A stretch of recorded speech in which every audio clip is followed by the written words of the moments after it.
Good evening. Work power energy की बात हम कर रहे थे। वर्क बाय कांस्टेंट फोर्स हमने देख लिया था। एक एग्जांपल देखते हैं जल्दी से। सपोज हमें एक फोर्स दिया गया है और ये फोर्स हमारा है 3i cap plus 4j cap minus 5k cap. Okay, ये हमें एक फोर्स गिवन है और आपका जो पार्टिकल है वो डिस्प्लेसमेंट भी दिया हुआ है। आपको डिस्प्लेसमेंट उसका दिया हुआ है 5i cap plus 4j cap minus 3k cap. ये आपका डिस्प्लेसमेंट है। Right, find work done. कई तरह से ये क्वेश्चन पूछा जाता है। मैंने आपको एक ये दिया, ठीक है, कि मैंने आपको फोर्स और डिस्प्लेसमेंट दे दिया है और आपको ये बताना है कि वर्क डन क्या होगा।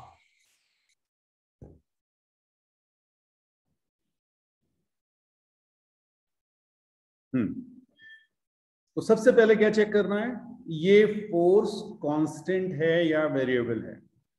अब कैसे पता चलेगा, आप कंसंट्रेट कीजिए इन पोर्शंस पे। आई कैप, जे कैप, के कैप ये तो फिक्स है ही।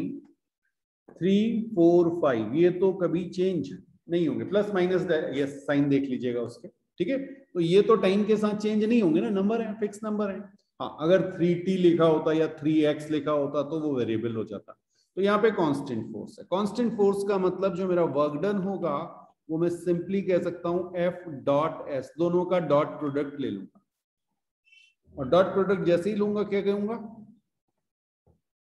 3 into 5 plus 4 into 4 plus minus 5 into minus 3। तो ये कितना आ गया बेटा, 15 प्लस 16 प्लस 15। क्या ये आ रहा है?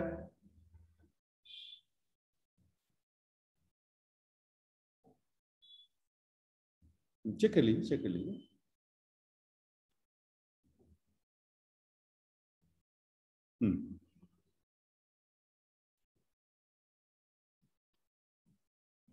ओके,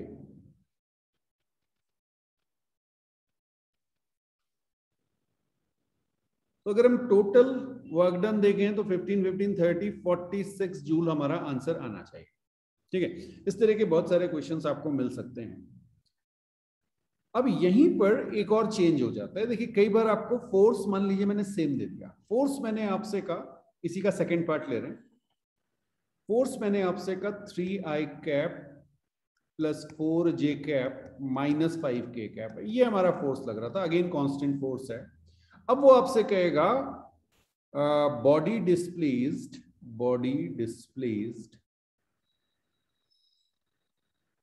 फ्रॉम 1,2,3 इस पोजीशन से, कुछ भी ले सकते हैं, -3,1,2।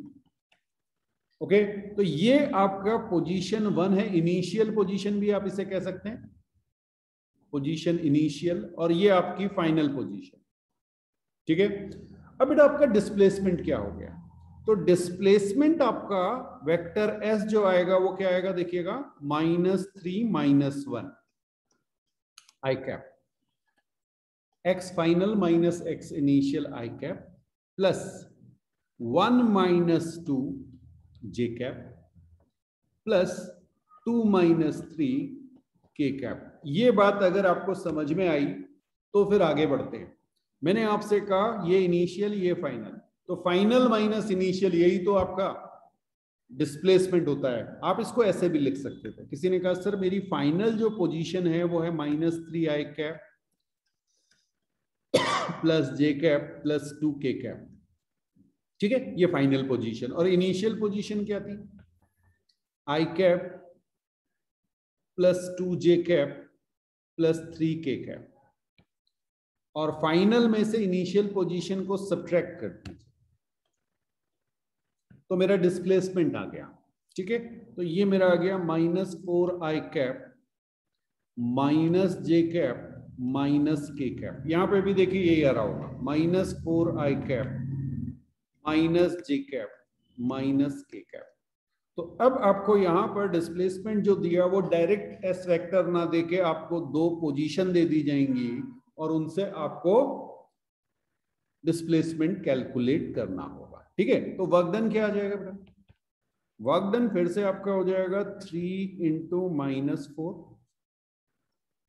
प्लस 4 इंटू -1, ध्यान से, प्लस -5 इंटू -1। क्या ये आ रहा है? चेक कीजिए, ये 3 के साथ मल्टीप्लाई होगा -4, 4 के साथ मल्टीप्लाई होगा -1, -5 के साथ मल्टीप्लाई होगा -1, और टोटल वर्क डन जो आपका आएगा वो कितना आ जाएगा? -12 -4 +5। कुछ बात समझ में आई? ओके, अब अगर आप देखें तो यहां पे आपका -16 + 5 क्या -11 आ रहा है? -11 जूल ये मेरा आंसर आ जाएगा। मैंने बिल्कुल रैंडम क्वेश्चन लिया, बिल्कुल एक कोई पॉइंट रैंडमली ले लिया। तो इस तरह के क्वेश्चंस आपको मिल सकते हैं।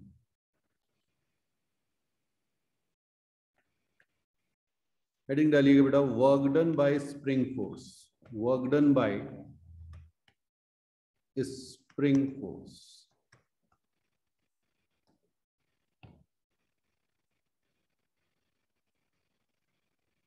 हाँ, अब मैंने आपसे कहा था जब हम फोर्स वाला चैप्टर पढ़ रहे थे कि जो हमारे स्प्रिंग के क्वेश्चंस हैं वो वर्क पावर एनर्जी में ज्यादा मिलते हैं। यस, तो अब देखिए, मान लीजिए आपके पास एक स्प्रिंग है और इस स्प्रिंग के साथ आपने एक ब्लॉक कनेक्ट कर दिया है, ठीक है, और आप इसे पुल कर रहे हैं, आप इसे पुल कर रहे हैं, ठीक है। तो अब देखिएगा, इस पे जो फोर्सेस लगेंगे वो कौन कौन से होंगे बेटा? एक तो आपका mg हो जाएगा, एक आपका नॉर्मल हो जाएगा, एक आपका F अप्लाइड हो जाएगा जिससे आप इसे पुल कर रहे हैं, और एक फोर्स मैं आपको दिखा रहा हूं, वो ये स्प्रिंग आ गया, इसकी वजह से F स्प्रिंग आ जाएगा। बात समझ में आई? अब क्वेश्चन समझिएगा, आपने इसे पुल किया और आप इसे एक नई पोजीशन तक ले गए। यहां पे this is the final position, fine. और यहां पर आपको इसकी नेचुरल लेंथ ये दी हुई है, नेचुरल लेंथ आपको दी हुई है L0। पहले ये स्ट्रेच्ड था x1 और बाद में ये स्ट्रेच्ड है x2 डिस्टेंस। इससे अपनी नेचुरल लेंथ से आपने x1 पहले था और x2 बाद में था, दोनों कंडीशन स्ट्रेच्ड वाली ले ली जनरल, ठीक, ओके। अब आपको कैलकुलेट करना है work done by spring force. तो जैसे ही आप F स्प्रिंग लिखते हैं, आपको याद आ गया होगा -kx, ये हमारा फोर्स था, -kx फोर्स था, k स्प्रिंग कांस्टेंट था, x is displacement of spring, या एक्सटेंशन हमने टर्म यूज किया था, एक्सटेंशन या कंप्रेशन, दोनों ही केस के लिए x यूज किया था, याद आया? अच्छा, अब बड़ी इंटरेस्टिंग सी चीज है, देखिएगा, आपका फोर्स किधर लग रहा है? -i डायरेक्शन में, और आपका डिस्प्लेसमेंट किधर हो रहा है? +i डायरेक्शन में। ध्यान रखिएगा, यहां मैं लिख रहा हूं F स्प्रिंग और ये मैं लिख रहा हूं S या ds लिख देता हूं, ठीक है, ओके। आप मुझे ये बताइए कि आपका फोर्स कांस्टेंट है या वेरिएबल है? बिल्कुल सही। तो आपने कहा सर ये तो वेरिएबल फोर्स है क्योंकि ये x के साथ वेरी कर रहा है, जितना आप उसकी पोजीशन को चेंज करते जाएंगे। देखिए mg वेरी नहीं कर रहा है, नॉर्मल वेरी नहीं कर रहा है, लेकिन जो आपका स्प्रिंग फोर्स है, जैसे जैसे आपका स्प्रिंग स्ट्रेच होता जाएगा आपका फोर्स वेरी करता जाएगा। बात समझ में आई? तो यहां पर जो आप वर्क डन का फॉर्मूला लगाएंगे वो ऐसे आ जाएगा, F, ओके, पहले मैं पूरा लिख दे रहा हूं, F.ds। कुछ बात समझ में आई? चलिए अब देखिएगा, मान लीजिए मैंने कहा ये स्लाइट डिस्प्लेसमेंट है ग्रीन कलर से जो आपको दिखाया है, तो इसको मैं क्या लिख सकता हूं, डी एस आई कैप लिख सकता हूं बेटा। ओके, और क्लियरिटी के लिए हम डी एक्स आई कैप लिख दें, डी एक्स आई कैप। एक्स डायरेक्शन में मूव किया, छोटा सा डिस्प्लेसमेंट है डी एक्स। ओके, और एफ स्प्रिंग आपका है के एक्स माइनस आई कैप, ये ध्यान रखना, ठीक। तो यहां पर जब मैं इंटीग्रेट करूंगा तो मैं लिखूंगा माइनस के एक्स आई कैप डॉट, ये प्रैक्टिस आज कर रहे हैं, इसके बाद हम डायरेक्टली फॉर्मूला यूज करेंगे। हाँ बेटा ऐसे आ जाएगा, चेक कीजिए जरा, ये आया सबका। और x की लिमिट डालनी पड़ेगी, x वेरिएबल है, मैंने आपसे कहा था x इनिशियली x1 है और बाद में x2 है। क्लियर है? Very good.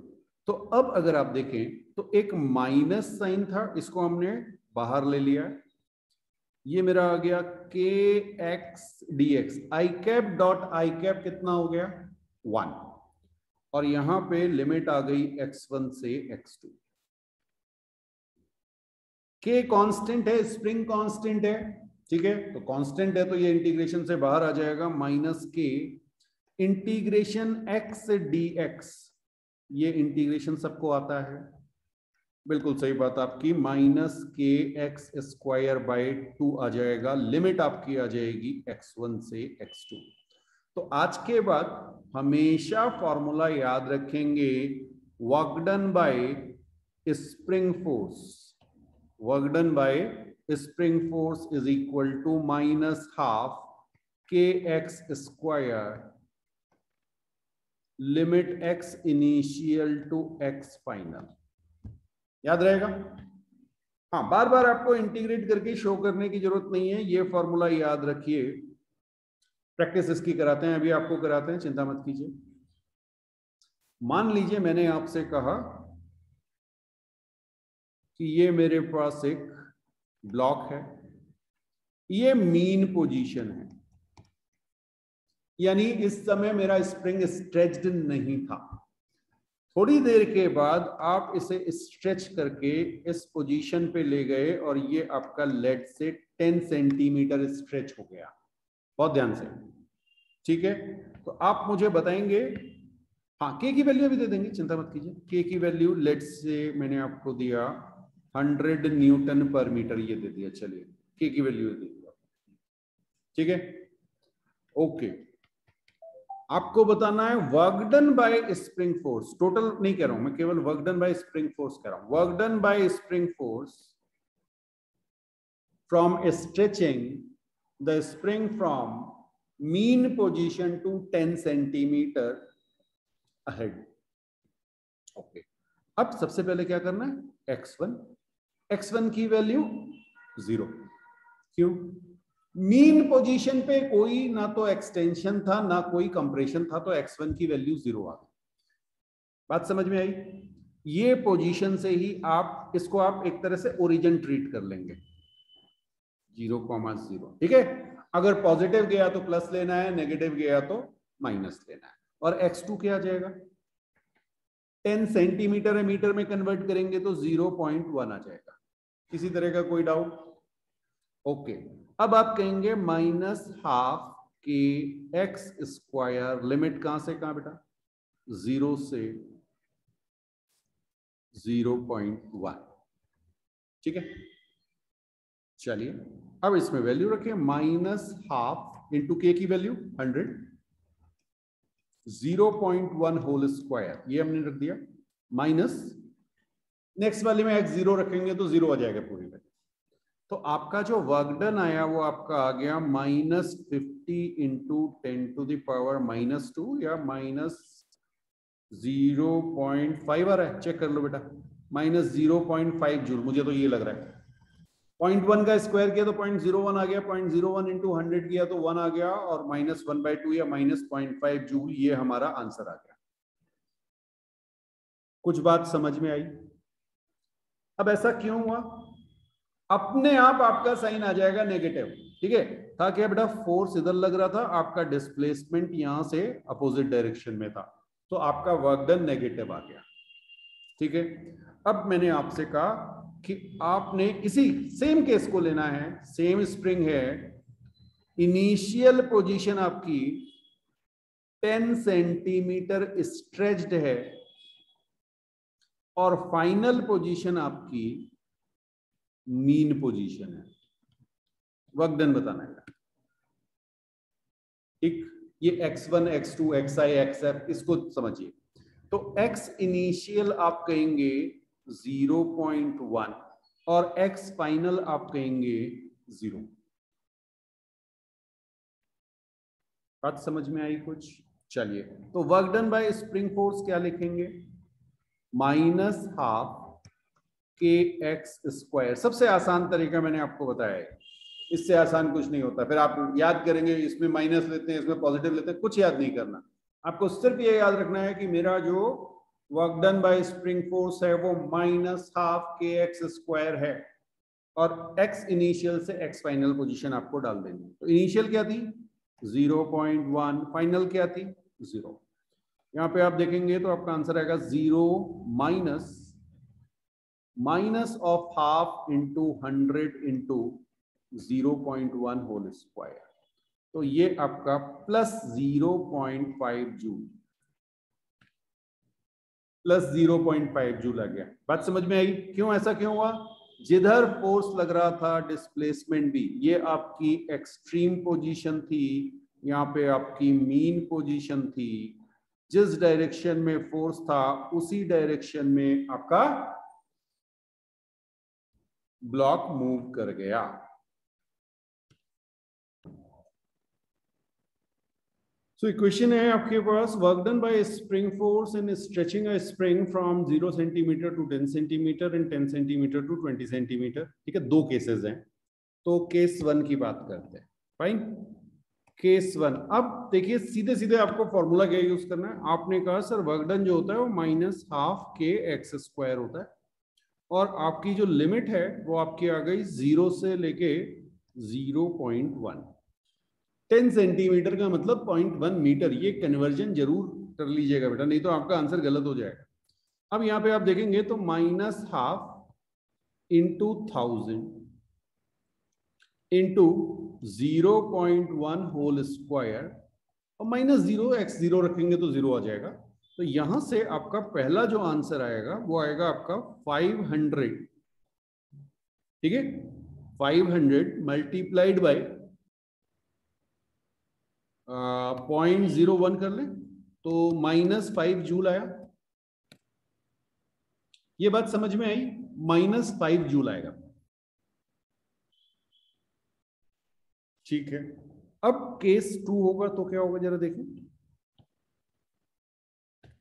कुछ नहीं करना, सिर्फ ये ध्यान रखना है कि -12 kx², यही फॉर्मूला यूज करना है आपने। बस यहां पे जो आपको वैल्यू है वो 0.1 से 0.2 हो जाएगी। That's all. ओके, अब आप क्या देखेंगे? -12, आप चाहें तो हाफ के बाहर ले लीजिए। ओके, ये मैंने कॉमन ले लिया, x1² यानी 0.2² माइनस 0.1² ऐसे आ जाएगा। ओके, यहां पे आपने कहा -500 और ये आपका हो जाएगा 0.04 माइनस 0.01 और इसको आप सॉल्व करेंगे तो -500 इंटू 3/100 और ये आपका -15 जूल आंसर आ जाएगा। तो स्प्रिंग फोर्स के लिए सिर्फ एक फॉर्मूला याद रखिए, -12 kx² x initial to x final. ठीक है, इसी क्वेश्चन को मैं स्लाइटली चेंज कर सकता था। मैं आपसे कह सकता था केस 3, यहां पे मैंने आपसे कहा कि मैं अब कंप्रेस कर रहा हूं। ठीक है, spring is compressed, spring is compressed from 15 centimetre to से 10 सेंटीमीटर। ओके, 15 सेंटीमीटर से 10 सेंटीमीटर जब स्प्रिंग गया तो वर्क डन कितना होगा? तो बस आपको सिंपली लिखना है 12 kx² और यहां पर आपको वैल्यू डालनी है 15 सेंटीमीटर इनिशियल था और फाइनली 10 सेंटीमीटर। तो आप देखेंगे आपका जो आंसर है, यहाँ मैंने सेंटीमीटर लिखा, अभी मीटर में कन्वर्ट नहीं किया, बट बेटर होता है आप इसे यहीं पर मीटर में कन्वर्ट कर लें। 0.15 और ये 0.1, नहीं तो आप करते क्या है, आप इसी को स्क्वायर कर देते हैं और आपका आंसर वो ऑप्शन में मिल जरूर जाता है, पक्का मिल जाता है ना। जूल बनेगी ना, यूनिट जूल में आंसर दिया होगा और जूल बनेगी नहीं यूनिट। तो पहला काम ये होता है कि आप एसआई में कन्वर्ट कीजिए, ये तो हम आपको क्लास 9 से बता रहे हैं, ठीक है। बिल्कुल बिल्कुल, तो सॉल्व कर लेंगे, सॉल्व आपके लिए छोड़ा।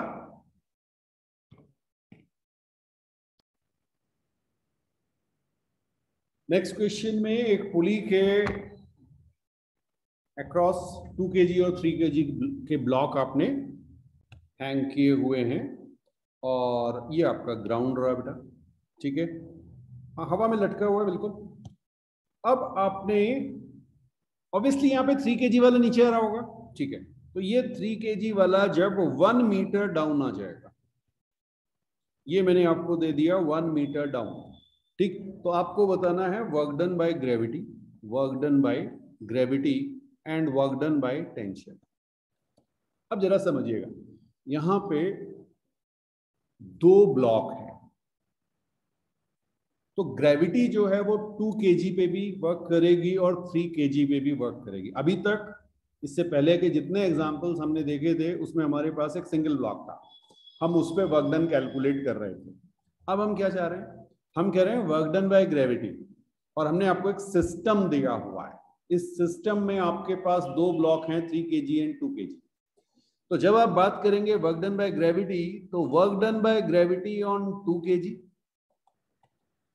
Plus work done by gravity on 3 kg block, दोनों को कैलकुलेट करना पड़ेगा। Same way work done by tension भी आप कैलकुलेट करेंगे on 2 kg plus work done by tension on 3 kg block. कुछ बात समझ में आई? चलिए, तो सबसे पहले कैलकुलेट करते हैं वर्क डन बाय ग्रेविटी, ठीक है। तो हम क्या करेंगे, हम दोनों फ्री बॉडी डायग्राम बना ले रहे हैं। अब ये जो 3 kg वाला है, इस पे वेट कितना लग रहा होगा, ग्रेविटी कितनी होगी 3g, बिल्कुल सही, और ये गया कितना नीचे 1 मीटर। कुछ बात समझ में आई? तो जिधर फोर्स लग रहा है उधर ही जा रहा है, तो मैं अलग अलग पहले आपको कैलकुलेट करके दिखा दूं, हाँ बाद में तो आपकी प्रैक्टिस हो जाएगी तो आप साथ साथ लिख लेंगे। But work done by gravity on 3 kg block कितना होगा, फोर्स आपका हो गया 3g इंटू 1, तो यहां पे g की वैल्यू 10 लेके मैं 30 जूल लिख दूं with a positive sign. Okay, very good. अब देखिए, अगर 3 kg ब्लॉक नीचे आया होगा तो 2 kg ब्लॉक ऊपर गया होगा, कितना ऊपर गया होगा 1 मीटर, ठीक है। 2 kg पे फोर्स किधर लग रहा है, डाउनवर्ड, और ब्लॉक किधर जा रहा है, अपवर्ड। तो work done by gravity on 2 kg block कितना हो जाएगा, जल्दी से कैलकुलेट करो। आपने कहा 2g into 1 into cos 180 degree. Cos 180 कैसे आया, ये देखो एंगल, आपका जो फोर्स है वो डाउनवर्ड है और डिस्प्लेसमेंट अपवर्ड है, दोनों के बीच 180 डिग्री का एंगल है, कॉस 180 माइनस होता है, ठीक है, हाँ -1, बिल्कुल सही। तो यहां पे आपने कहा सर हमारा -20 जूल आ गया, तो total work done by gravity कितना हो गया 10 जूल। ये कैसे आया, 30 माइनस 20, दोनों को हम ऐड कर देंगे। तो बहुत ध्यान रखिएगा, 2-3 ब्लॉक अगर हो तो सारे ब्लॉक पे ग्रेविटी का वर्क डन कैलकुलेट करना पड़ेगा, ठीक है।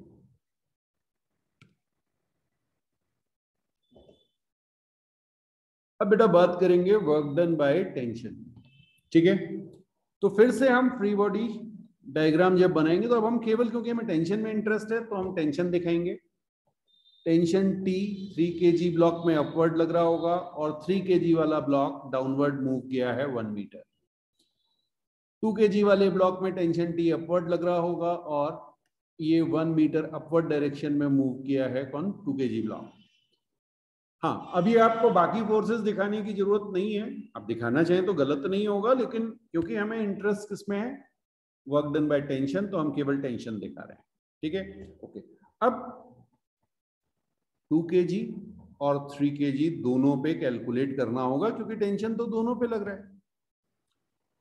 तो work done by tension, tension का मैग्नीट्यूड क्या आएगा वो बाद में बात करेंगे, पहले देखिए ये आपका आ जाएगा टेंशन इंटू 1 इंटू कॉस 0। मैं आपकी क्लियरिटी के लिए लिख दूं बेटा, दोनों सेम डायरेक्शन में हैं, तो आपका आंसर प्लस टी जूल आएगा, क्योंकि मैंने डिस्प्लेसमेंट जो है वो 1 मीटर लिया हुआ है। ठीक है, अगर 2 होता तो 2 इंटू टी जूल आ जाता। ओके, और जब आप 3 kg पे देखेंगे तो क्या होगा, टेंशन इंटू 1, ये डिस्प्लेसमेंट हुआ आपका, इंटू कॉस 180 डिग्री। ये एंगल को समझना बेटा, यही सारी चीज इंपॉर्टेंट है। माइनस टी जूल यहां पे हो गया, बिकॉज फोर्स और डिस्प्लेसमेंट एग्जैक्टली अपोजिट डायरेक्शन में है, इसलिए माइनस साइन आ जाएगा, -1 से मल्टीप्लाई हो जाता है। ठीक है, तो work done by tension, total work done by tension कितना हो गया, T minus T, that is 0। कुछ बात समझ में आई? तो यहां पर टेंशन ने कोई वर्क डन नहीं किया, जितना वर्क डन 3 kg वाले ब्लॉक पे किया उसका एग्जैक्टली अपोजिट या negative work done 2 kg block पे किया। ठीक है, या रिवर्स भी कह सकते हैं, जितना 2 kg पे किया उसका नेगेटिव 3 kg पे किया, तो दोनों का सम मिलके क्या आ गया, 0। कुछ बात समझ में आई? तो इस पर्टिकुलर केस में हमें टी कैलकुलेट करने की जरूरत नहीं पड़ी, बट आपको याद रहना चाहिए कि जब भी हमारे पास इस तरह की मशीन होती है जिसमें आपके पास एक पुली और इसके दोनों एंड पे फिक्स पुली है और दोनों एंड पे मास है M1 एंड M2, ठीक है, कोई एक बड़ा होगा, तो आपका जो टेंशन होता है वो 2m1 m2 upon m1 plus m2 into जी आता है। ये याद रखिएगा बेटा, जितना आपको याद रहेगा उतना आपको, नहीं तो क्या होगा, आप 4 इक्वेशन बना के पहले टेंशन निकाल रहे होंगे, फिर एक्सेलरेशन निकाल रहे होंगे, पता नहीं क्या क्या कर रहे होंगे। ठीक है, तो जितना ये याद रहे उतना अच्छा। और वैसे तो यहाँ पे बिल्कुल आपको टेंशन कैलकुलेट करने की जरूरत नहीं है, क्योंकि टेंशन जो है वो 0 आ रहा है, टी लेके भी आप कर सकते हैं, बट ये याद होने चाहिए, कहीं पे ऐसा हो सकता है कि कुछ वर्क हो रहा हो, आगे उसकी बात करेंगे। नेक्स्ट आपकी थ्योरम है वर्क एनर्जी थ्योरम। सबसे पहले हम बात करेंगे for a single particle. For a single particle, आपके पास एक पार्टिकल है, उसके लिए ये थ्योरम कैसे लिखी जाएगी? बहुत सिंपल सी थ्योरम है।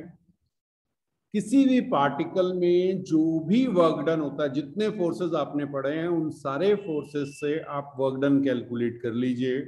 तो sum of work done by all the forces on a particle is equal to the change in kinetic energy of that particle। हाँ, फिर से बोल रहा हूं, लिख लीजिए, चलिए। sum of work done, sum of work done by all forces acting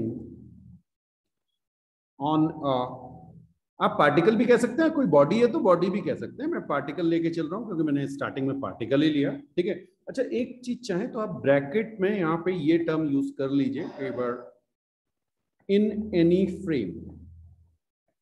हाँ, किसी फ्रेम से आपको देखना है, क्योंकि हमारा वर्क डन फ्रेम डिपेंडेंट होता है, तो किसी ना किसी फ्रेम से आप देख रहे होंगे। ठीक है, तो sum of work done by all forces acting on a particle is equal to change in kinetic energy, change in kinetic energy of that particle, और यहां पे लिख दीजिएगा इन दैट फ्रेम। उसी फ्रेम में जिससे आपने वर्क डन कैलकुलेट किया है, उसी फ्रेम से काइनेटिक एनर्जी भी कैलकुलेट करेंगे। ठीक है जी। अब कोई भी फ्रेम हो, लिख लीजिए, it is true for inertial and non inertial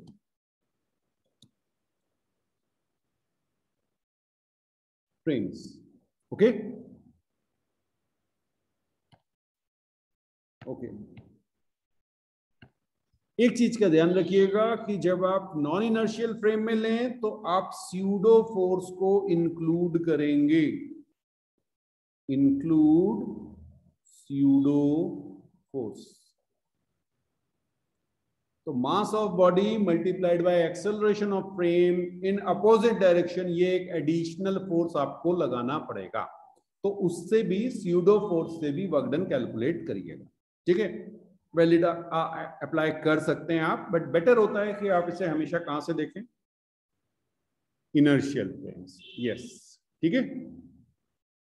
अब देखिए इसका जो प्रूफ है वो दो तरह से होता है, एक कांस्टेंट फोर्स के लिए, एक नॉन कांस्टेंट। तो पहले मैं आपको नॉन कांस्टेंट के लिए दिखा देता हूं। बुक में जनरली कांस्टेंट फोर्स के लिए दिया रहता है वो मेथड जो आपका कहां था, क्लास 10th में, सीबीएसई वालों ने 9th में पढ़ा था। सपोज मेरे पास कोई पाथ है और इसमें मेरे पास एक पार्टिकल है, ये इसका मास दिया हुआ है m, एंड से इसकी कुछ डिस्प्लेसमेंट में यहां पे ले रहा हूं ds।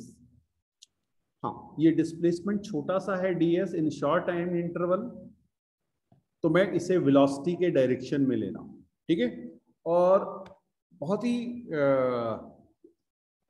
कॉमन सा मैं एक फोर्स ले रहा हूं जो किसी भी डायरेक्शन में हो सकता है। क्यों? आपको पता है टेंजेंशियल फोर्स और सेंट्रीपिटल फोर्स, नॉर्मल फोर्स, दोनों ही लग सकते हैं। तो मैंने यहां पर एंगल एज्यूम कर लिया है थीटा। थोड़ा सा इंक्रीज करके आपको दिखा रहा हूं, बहुत ध्यान से समझिएगा। एक पार्टिकल मूव कर रहा था इस डायरेक्शन में, ब्लैक कलर से आपको पाथ दिखाया हुआ है। इसी टाइम पर वो रेड कलर की जो पोजीशन दी गई है वो पार्टिकल की पोजीशन है, वहां पे वो पहुंचा। मैंने आपसे कहा कि स्मॉल टाइम इंटरवल dt में उसका कुछ डिस्प्लेसमेंट हुआ ds, वो डिस्प्लेसमेंट किधर होगा, in the direction of velocity. क्यों? बिकॉज हमें पता है कि v dot dt is equal to ds होता है। ये सब चीजें हम पहले पढ़ चुके हैं मोशन वाले चैप्टर। ठीक, तो यहां से आप कह सकते हैं dw इज इक्वल टू,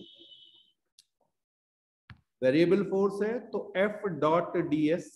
अब बहुत ध्यान से, इस F के दो कंपोनेंट, कौन कौन से, एक तो Ft और एक Fn, एक Ft और एक Fn। ये समझ में आया? आप में से कोई मुझे बताएगा वर्क कौन करेगा, नॉर्मल फोर्स या tangential force? Normal force displacement के साथ 90 डिग्री पे है, कभी भी वर्क नहीं करेगा। बिल्कुल सही बात है आपकी। तो आप क्या कहेंगे, आप कहेंगे dw is equal to ft into ds। Vector हटा दूं क्योंकि दोनों सेम डायरेक्शन में हो गए, तो मैं सेम डायरेक्शन में f ds लिख सकता हूं। Okay, now what is ft? ft is m into at। यहां पे ds लिख दूं, mass into tangential acceleration. Okay, अब मैंने आपसे कहा कि मैंने इसे लिखा, देखिए m v dv by ds। अगर आपको याद हो तो मैंने आपको ये फॉर्मूला कभी लिखाया था मोशन में, चेन रूल से। Acceleration is v dv by ds, और ये जो एक्सेलरेशन था ये टेंजेंशियल एक्सेलरेशन था। Okay, multiplied by ds। थोड़ा सा ध्यान रखना, बुक में इस तरह से नहीं दिया होता, वो भी करा दूंगा, अभी चिंता मत कीजिए, सिंपल वाला भी करा देंगे आपको, जो स्कूल वाला है ना। हाँ, अब देखिए यहां से क्या होगा, ds और ds कैंसिल हो गया। ओके, अब dw यानी स्मॉल वर्क डन क्या आ गया, mv/dv, और इससे हम दोनों साइड इंटीग्रेट कर देते हैं। क्लियर है? तो यहां पे आप कहेंगे कि भाई जो मेरी इनिशियल स्पीड थी u और फाइनल स्पीड थी v, तो टोटल वर्क डन, यहां पे मैं W टोटल, क्योंकि आपके पास बहुत सारे फोर्सेस हो सकते हैं, उन सबका सम था वो F जो ग्रीन ब्लू कलर से मैंने आपको दिखाया हुआ। ठीक है, ओके। तो W total is m v²/2 limit u से v, और ये आपका आ गया W total, work done by all the forces. W total means work done by all the forces, जो मैं आपको बार बार प्रैक्टिस करा रहा था। यस, सारे फोर्सेस देखिए, फिर उनका सम कैलकुलेट कीजिए। तो ये आपका आ जाएगा 12 mv² माइनस 12 mu², और इसे आप कहते हैं kinetic energy final minus kinetic energy initial. तो ये आपकी प्रूफ हो गई वर्क एनर्जी थ्योरम।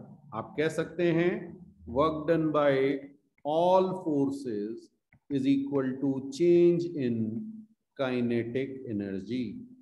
और एक चीज का ध्यान रखिएगा बेटा, चेंज का मतलब होता है फाइनल माइनस इनिशियल। बहुत ज्यादा ये यूज में आएगा और खूब साइन के गलतियां होती हैं स्टूडेंट्स से, तो हमेशा याद रखना चेंज का मतलब होता है फाइनल माइनस इनिशियल। कुछ भी मैं कहूं चेंज, चेंज का मतलब final minus initial. Change in velocity, final velocity minus initial velocity. Change in kinetic energy, final kinetic energy minus initial kinetic energy. Change in bank balance, final bank balance minus initial bank balance. समझ में आ रहा है? और जब आप बात करेंगे loss की, तो लॉस आपका होता है इनिशियल माइनस फाइनल। बहुत ज्यादा ये क्वेश्चंस में यूज में आएगा। हाँ, दोनों में बस एक प्लस माइनस का डिफरेंस है। ठीक है, एक दूसरे का अपोजिट होता है, मतलब एक अगर प्लस है तो दूसरा माइनस होगा। चेंज अगर पॉजिटिव है तो लॉस नेगेटिव होगा, और चेंज अगर नेगेटिव है तो लॉस पॉजिटिव होगा, ये ध्यान रखिए।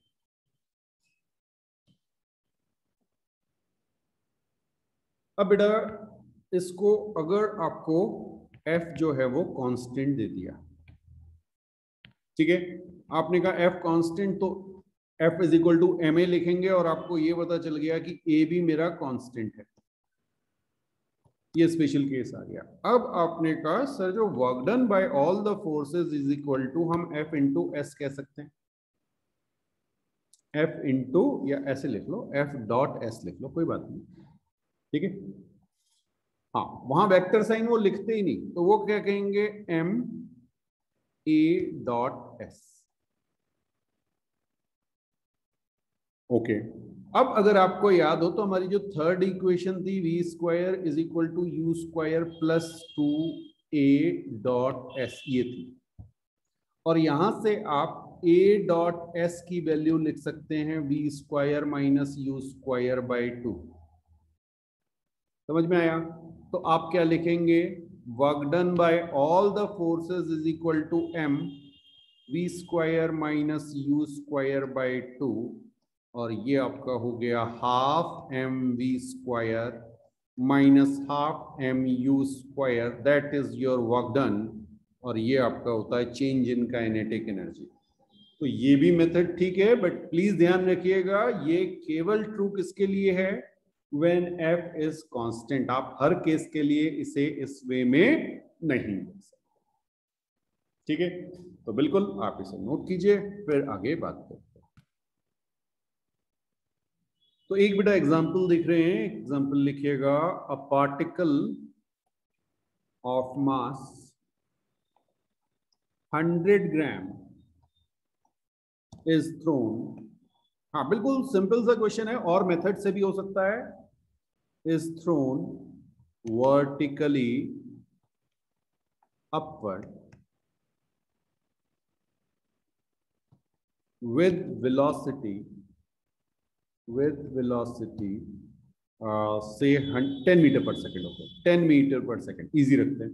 ठीक है, find work done by gravity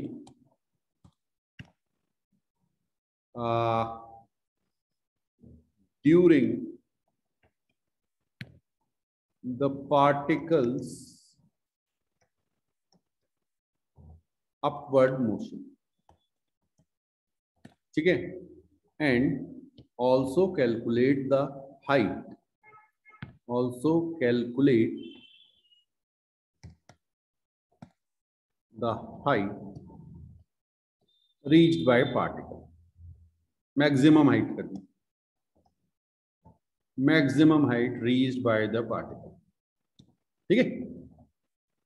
चलिए, तो अब जरा इसको पहले इमेजिन करने की कोशिश कीजिए कि बात हो क्या रही है। भाई सबसे पहले आपके पास एक ग्राउंड है, इस ग्राउंड पे खड़े होके आपने एक बॉल को या पार्टिकल को अपवर्ड डायरेक्शन में थ्रो किया with speed 10 metre per second. वैसे तो आपको इसका आंसर पता है ना। एच के लिए हमने आपको मोशन में बताया था कि आप एच कैसे निकाल सकते हैं, यू स्क्वायर बाई 2g, ये फॉर्मूला होता था हमारा, ठीक है। तो आंसर हमें पता है 10 इंटू 10 बाई 2 इंटू 10 यानी 5 मीटर हमारा आंसर आना है। ये वैसे रटी वाली चीज है, बिल्कुल सही कहा आपने, ठीक है।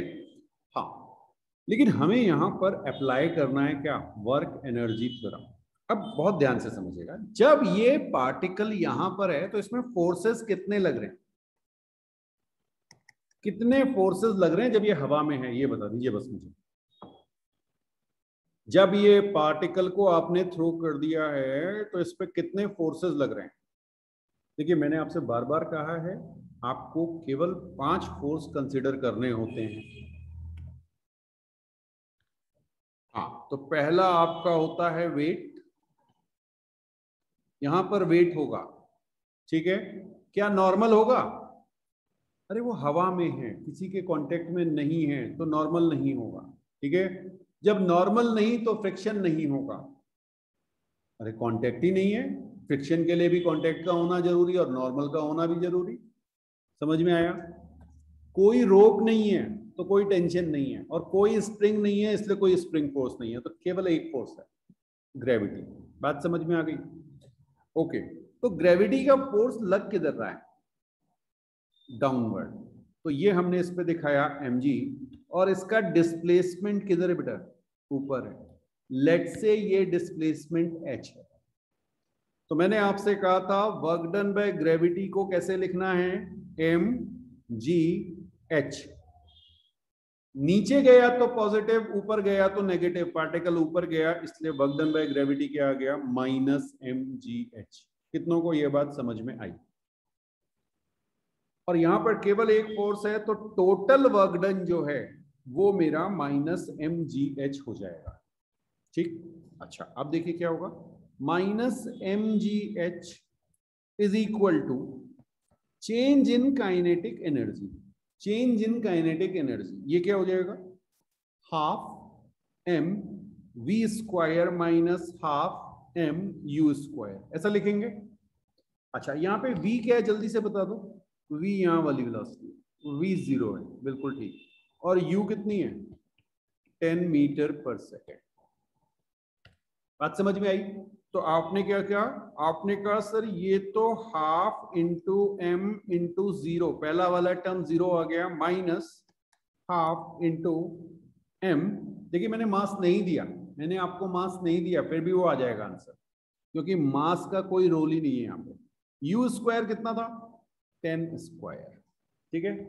ओके, m से m कैंसिल हो गया, ये साइन जो था माइनस माइनस वाला ये प्लस हो गया, आपका h आ गया 10 स्क्वायर बाई 2g, और यहां से आपका आंसर 5 मीटर, g हमारी क्लास में 10 metre per second square. Okay, तो वही फॉर्मूला जो u स्क्वायर बाई 2g था वो यहां से भी बन जाता है। अभी बहुत आसान सा था, और फोर्सेस लग जाएंगे तो यही क्वेश्चन टफ होने लगता है, ठीक है। तो इस तरह से आप इन क्वेश्चंस को कर सकते हैं। बेटा एक एग्जांपल देखिएगा, आपके पास एक इंक्लाइन प्लेन है और आपको एंगल दिए गए हैं 60 डिग्री और 30 डिग्री, ठीक है। आपके पास आइडेंटिकल ब्लॉक है मास m, और आपको अभी सारी सरफेसेस स्मूथ एज्यूम करनी है। ये दोनों आपने ब्लॉक ऊपर से स्लाइड कर दिए और ये बिल्कुल यहां नीचे तक पहुंचे। फाइन, आपको बताना है, इसको मैं दो केसेस ले रहा हूं, केस 1 इधर 30 डिग्री वाला और केस 2 60 डिग्री वाला। तो आपको बताना है केस 1 में आपका work done by gravity plus work done by normal, सारे अलग अलग करने, दो ही फोर्सेस लग रहे होंगे, ग्रेविटी और नॉर्मल। इसी तरह से केस 2 में भी आपको बताना है work done by gravity plus work done by normal. ठीक है, और इनिशियली इनकी स्पीड दोनों की ही 0 थी टॉप मोस्ट पॉइंट पे। तो जब ये ग्राउंड पे पहुंचे होंगे तो इसको मैं कह रहा हूं v1 और इसको कह रहा हूं v2। तो आपको मुझे बताना है कि what is the value of v1 and v2। Simple सा क्वेश्चन है, बट हम उसे सारी चीजों को कंसीडर करते हुए कर रहे हैं। हो सकता है आपको आंसर पहले से पता हो, बट अभी मैं आपको अप्लाई करके दिखाना चाह रहा हूं इस चीज को, वर्क एनर्जी थ्योरम। तो मैंने स्मूथ सरफेस ली है, ये भी आपको बता दिया, दो फोर्सेस लग रहे हैं, ग्रेविटी और नॉर्मल। आपको मुझे बताना है work done by gravity and work done by normal दोनों केसेस में क्या होगा। अब बेटा जब आप वर्क डन बाय ग्रेविटी की बात करते हैं तो सबसे पहले आपको देखना पड़ेगा कि आपका फोर्स लग किधर रहा है। तो फोर्स आपका डाउनवर्ड लग रहा है mg, ठीक है। और हमने आपसे कहा था कि आप क्या देखें, वर्टिकल डायरेक्शन में कितना डिस्प्लेसमेंट है। तो वर्टिकल डायरेक्शन में अगर आप देखेंगे तो ये ब्लॉक कितना नीचे आया, h हाइट नीचे आया। तो वर्क डन बाय ग्रेविटी जो हमने लिखा हुआ है केस 1 में वो क्या हो जाएगा, mgh with a positive sign. ठीक है, और नॉर्मल बेटा आपका इंक्लाइन के परपेंडिकुलर है और डिस्प्लेसमेंट आपका ये रहा। तो दोनों के बीच एंगल 90 डिग्री, इस तरह के क्वेश्चन हम पहले कर चुके हैं। तो वर्क डन बाय नॉर्मल 0 हो जाएगा। केस 1 की बात कर रहा हूं। केस 2 में देखिएगा, केस 2 भी बिल्कुल आइडेंटिकल ब्लॉक है, तो mg तो डाउनवर्ड लग रहा होगा। अब वर्क डन बाय ग्रेविटी के लिए आपको डाउनवर्ड आना पड़ेगा। डाउनवर्ड आप कितना है, सेम h, तो work done by gravity mgh हो जाएगा। कुछ बात समझ में आई? यहां पे आपने लिख दिया प्लस 0, क्योंकि नॉर्मल तो यहां भी वर्क नहीं करेगा। कुछ बात समझ में आ रही है? तो चाहे आप 60 डिग्री पे रखिए, चाहे आप 30 डिग्री पे रखिए, किसी भी एंगल पे रख दीजिए, अगर सरफेस स्मूथ है, ठीक है, तो टोटल वर्क डन कितना आ रहा है, mgh। ये ध्यान रखिएगा। आप कोई भी एंगल ले सकते हैं, कोई भी एंगल। आप इसे डायरेक्टली भी नीचे फेंक दीजिए बिना इंक्लाइन के, h हाइट नीचे ले आइए, तब भी आपका work done by gravity mgh होगा और नॉर्मल लग नहीं रहा होगा। बात समझ में आ रही है? ओके, तो ये तो हमने देख लिया कि टोटल फोर्सेस हमारे, टोटल वर्क डन हमारा क्या हो गया। अब केस 1 की बात कर रहा हूं। केस 1 में आप कहेंगे mgh, वर्क एनर्जी थ्योरम लगाएंगे, that is equal to half m v square minus initial kinetic energy 0 थी। मैं यहां पे लिख दे रहा हूं काइनेटिक एनर्जी इनिशियल 0 थी। ओके, तो यहां से m और m कैंसिल, v की वैल्यू क्या आ गई, √2gh। कुछ पहचानी हुई सी नहीं है? जब आप फ्री फॉल का केस लेते थे, h हाइट से किसी बॉल को ड्रॉप करते थे, तो बॉल की स्पीड क्या आती थी, √2gh। इसका मतलब आप उसे फ्री फॉल वाले केस में ले लीजिए, या आप स्मूथ सरफेस में उसे किसी भी हाइट से रिलीज कर दीजिए, आपकी वेलोसिटी √2gh आएगी, independent of angle of incline. Please ध्यान रखिएगा, ये मैंने अभी आपको स्मूथ के केस के लिए दिखाया।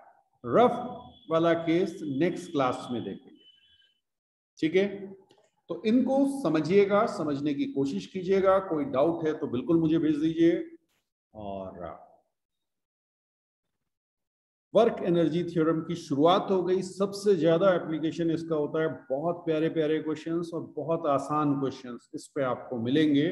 आपका स्कूल हो, कोई कंपटीशन हो, बिना इस चैप्टर की हेल्प के कोई या इस चैप्टर के क्वेश्चन के कोई पेपर बन ही नहीं सकता।